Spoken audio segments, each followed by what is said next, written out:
Riley Keough, a neta de Elvis Presley, filha de Lisa Marie Presley, nos deu a honra de escrever as memórias de sua mãe.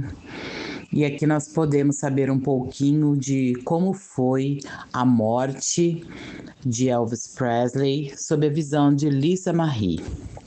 Rumo ao grande mistério, memórias de Lisa Marie Presley e Riley Keough. Capítulo 2. Ele se foi. Alguns extratos. Sempre tive medo de meu pai morrer. Às vezes eu o via e ele estava desorientado. Às vezes eu o encontrava desmaiado. Escrevi um poema com o verso: "Espero que meu papai não morra". Ele tinha uma TV e uma poltrona no meu quarto. Então, em geral, entrava, recostava-se na poltrona e fumava seus charutos. Eu acordava em algum momento e ele estava ali sentado. Alguma vez eu estava com uma amiga no quarto e quando meu pai passou pela porta, começou a cair. Eu sabia que ele estava se inclinando muito para a direita e gritei: "Vamos segurá-lo!" Minha amiga e eu conseguimos nos meter embaixo dele e mantê-lo de pé, até ele se segurar em alguma coisa e recuperar o equilíbrio. Depois, ele simplesmente voltou ao seu quarto. Isso aconteceu algumas vezes. Feliz por me ver, depois a desorientação. E isso aconteceu muitas vezes mais perto do fim. Eu estava sentada do lado dele no meu quarto, vendo TV, e disse: "Papai, por favor, não vá embora. Por favor, não morra."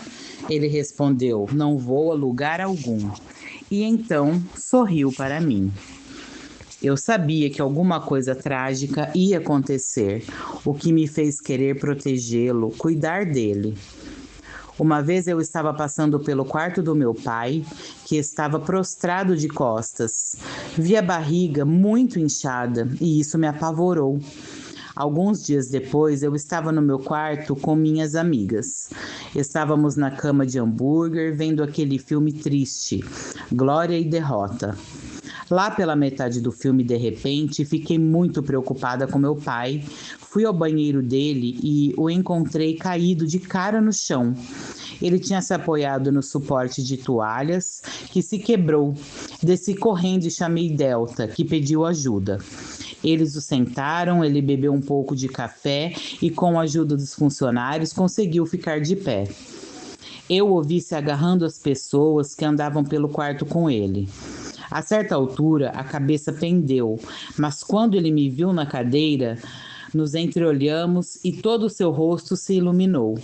Meu pai tentou se livrar dos outros, para se aproximar de mim, mas eu sabia que ele ia vomitar. Avisei: "Não, ele vai vomitar." Então o levaram ao banheiro e pronto, ele vomitou.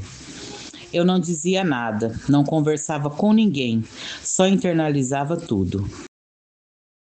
Naquele mesmo ano, no fim de outro verão maravilhoso em Graceland, meu pai mais uma vez estava pronto para sair em turnê. Todas aquelas malas grandes ficavam enfileiradas perto da porta, prontas para serem levadas ao carro. Ele ia partir no dia seguinte e eu voltaria para a Califórnia para a volta às aulas. Fiquei deprimida de verdade, não queria ir embora. Meu pai tinha construído uma quadra gigantesca de racquetball e minhas amigas e eu ficávamos lá jogando até tarde da noite. Bem tarde, bem depois da meia-noite. Eu entrei pela porta dos fundos justo quando meu pai estava saindo e dei um encontrão nele. Ele me mandou ir dormir e eu concordei. Dei um abraço e um beijo nele. Nós dois dissemos: "Eu te amo." Depois subi e fui para a cama. Acordei sobressaltada no início da tarde e entrei em pânico. Pensei, tem alguma coisa errada.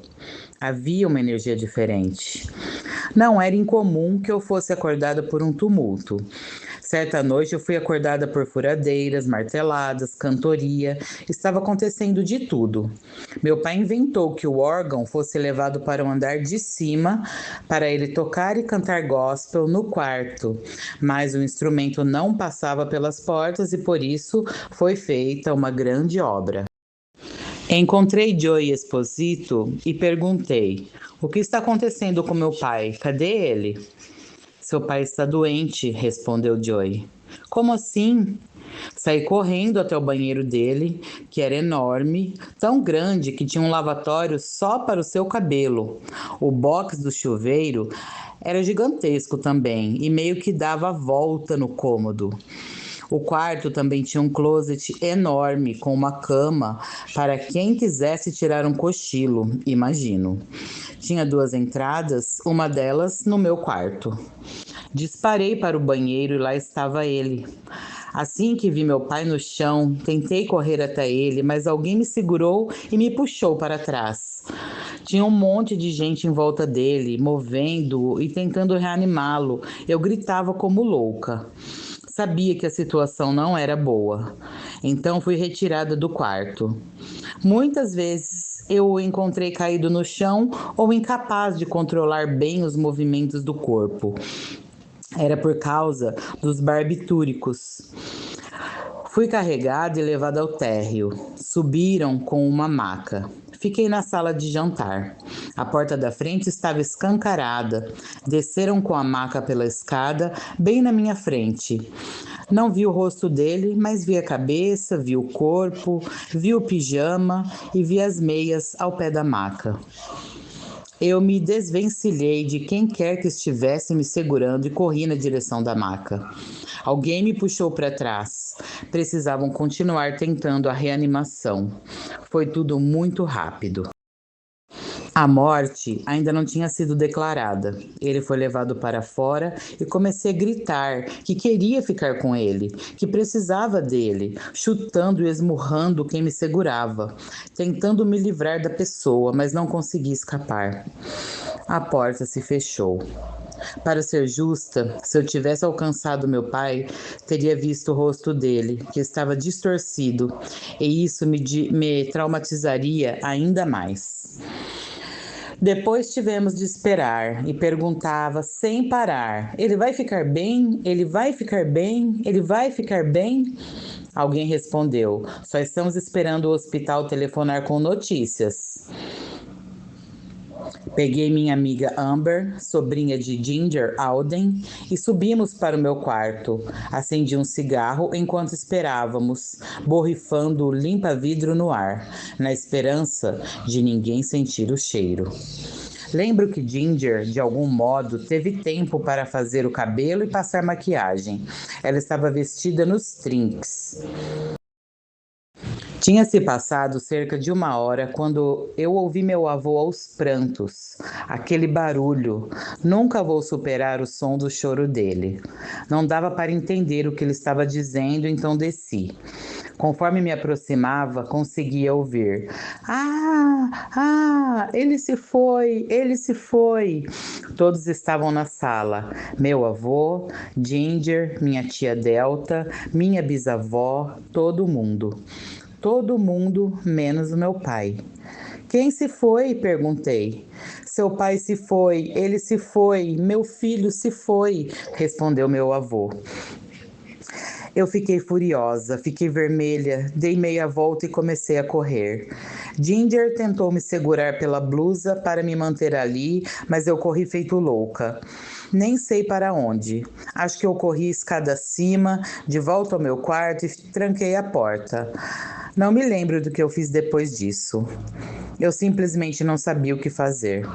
Raiva, uma raiva extrema, foi a minha primeira reação. O luto veio depois. Não sei porquê, só sei que senti a raiva do universo por aquilo ter acontecido. Peguei meu carrinho de golfe e segui em direção a um dos trailers. Nos fundos, ficamos vendo os noticiários e foi então que a ficha caiu com força. A vida que eu conhecia tinha acabado. É o maior medo da sua infância, quando você ama uma pessoa e não quer perdê-la. É um terror do caramba, é torturante. A maioria das crianças tem essa preocupação. Sempre que eu dizia para o meu pai que tinha medo de que ele morresse, ele respondia: Não vou a lugar algum, não vou a lugar algum. Mas ele foi. Mais tarde, desci a escada da casa e olhei para as malas. Parecia que meu pai desceria a escada a qualquer momento e sairia em turnê. Depois me lembro de pensar: será que eu vou conseguir voltar para Memphis algum dia? Naquela tarde, depois que o levaram embora. E isso é algo que me perturbou a vida toda. A casa virou um vale-tudo. Todo mundo fez o que quis.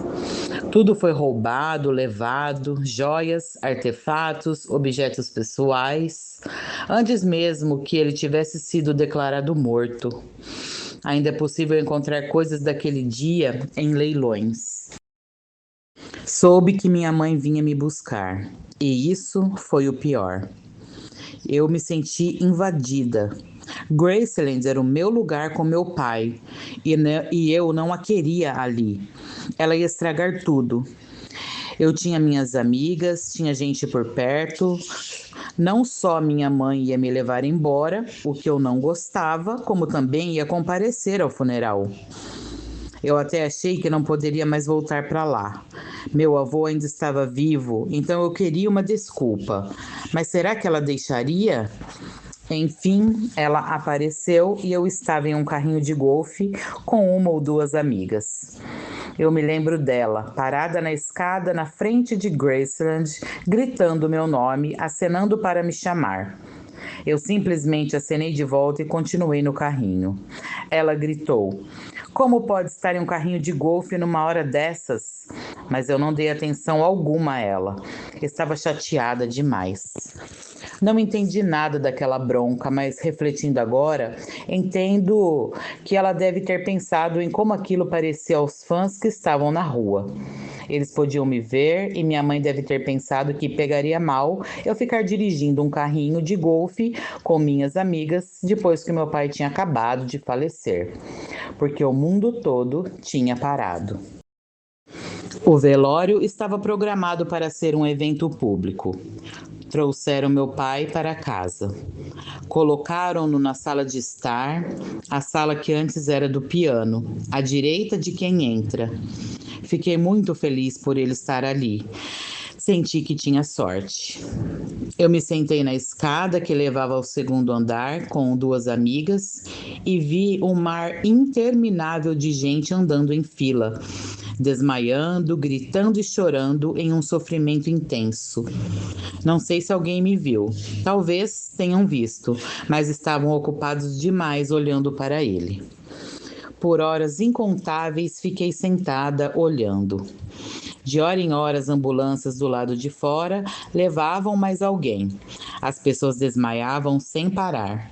Parecia que o país inteiro estava ali. Não dava mais para ver as ruas de tanta gente que tinha. Fiquei tão ocupada vendo a tristeza de todo mundo que ainda não havia sentido a minha. Eu estava tentando me despedir do meu pai, mas ao mesmo tempo entendia que ele era Elvis Presley.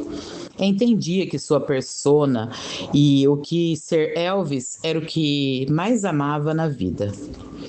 Ver outras pessoas de luto por meu pai fez com que eu não sentisse o meu luto em público. Simplesmente não demonstrei nada, não conseguia. Não lembro quanto tempo durou o velório, mas houve muito drama. Suportei tudo aquilo, eu pensava, nossa, olha aquela pessoa, está totalmente surtada. Depois eu ia chorar no meu quarto, onde ninguém podia me ver, ou à noite antes de dormir. Eu não sabia o que fazer com aquela dor. Fazia coisas para me distrair, o que funcionava por um tempo, mas se ficava sozinha um minuto, eu perdia a cabeça. Desci para onde ele estava, no caixão, só para estar com ele, para tocar seu rosto e segurar sua mão, para falar com ele. Perguntei: por que isso está acontecendo? Por que você está fazendo isso? Eu sabia que logo ele não estaria mais ali. Não me lembro de muita coisa depois disso. Tudo aquilo estava muito além do que eu conseguia suportar. Isso ainda me afeta, vem e vai. Em algumas noites já adulta, eu me embriagava e ouvia as músicas dele sentada ali chorando. E a tristeza ainda vem e ela continua aqui. Depois que meu pai morreu, meu mundo mudou por completo. Além dos meus avós, mantive contato com Patsy e uma ou duas pessoas da máfia de Memphis, como Jerry Schilling. O resto meio que desapareceu. Minha mãe ficou em Memphis até que tudo estivesse finalizado. E em outubro, meu pai foi transferido do cemitério de Forest Hill para os jardins de Graceland, ao lado da mãe dele. Essa foi a primeira vez que eu realmente senti a perda, obviamente a do meu pai. Porém, mais do que tudo, senti que estava presa àquela mulher. Foi um golpe duplo. Ele está morto e agora estou presa a ela. Ela, no caso, Priscila.